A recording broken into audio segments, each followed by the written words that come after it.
আমাকে এখান থেকে বের হতে দেওয়া হয় না, তালাবদ্ধ করে রাখা হইতেছে রুম, যে আমি লিখিত দিয়েও আমি বের হতে পারি না।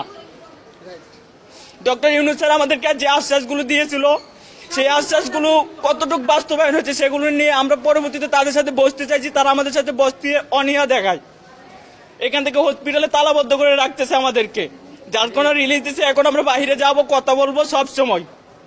আর যদি আপনাদের পসিবল হয়, আপনারা গণমাধ্যম কর্মী, আপনারা এটা ছড়াই দেন যে সরকার এখন পর্যন্ত এদের পিছনে কোনো ধরনের অনুদান দেয়নি, 1 পয়সাও দেয়নি। আমরা নগদ অর্থ এখন যদি সরকার আমাদের জন্য যেমন একটা বলছিল কিছুদিন আগে 100 কোটি টাকা ফাউন্ডেশনের জন্য জুলাই আগস্ট, সেটার কথাটা বলছিল, এখন সেটা আমরা কিছু জানি না।